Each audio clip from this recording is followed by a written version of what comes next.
जो शेतकऱ्यांना नमो शेतकरी महासन्मान योजना आपण सुरू केली, केंद्र सरकारचे 6,000 आणि त्यासोबत राज्य सरकारचे 6,000, आज त्याचा आपण हप्ता हा शेतकऱ्यांच्या खात्यामध्ये जमा केलेला आहे।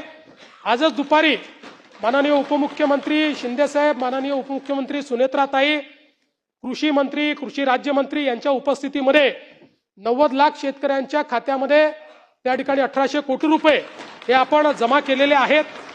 आणि आता मला सांगितलं पाहिजे की केंद्र सरकार आणि राज्य सरकार मिळून आतापर्यंत शेतकऱ्यांच्या खात्यामध्ये जी काही केंद्र सरकारची योजना आणि आपली नमो महासन्मान योजना आहे, या दोन योजनेच्या अंतर्गत शेतकऱ्यांच्या खात्यामध्ये 90 लाख शेतकऱ्यांच्या खात्यामध्ये 54,000 कोटी रुपये आपण जमा केलेले आहेत।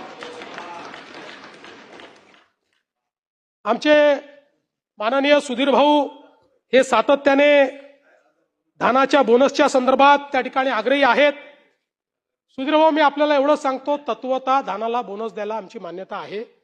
फक्त या वर्षीची सगळी परिस्थिती जी आहे त्याचं आकलन आम्ही करतो, कारण नाही धानालाही देऊ, ते अडचणीत ऑलरेडी गेले आहे, त्याचं नुकसान झालेलं आहे, पण धानालाही बोनस देण्यात येईल। त्याचा जो क्वांटम आहे आणि जी पद्धती आहे या संदर्भात लवकरच आम्ही निर्णय घेऊन पण धानाला बोनस देण्याचा निर्णय हा राज्य सरकारने निश्चितपणे या ठिकाणी घेतलेला आहे।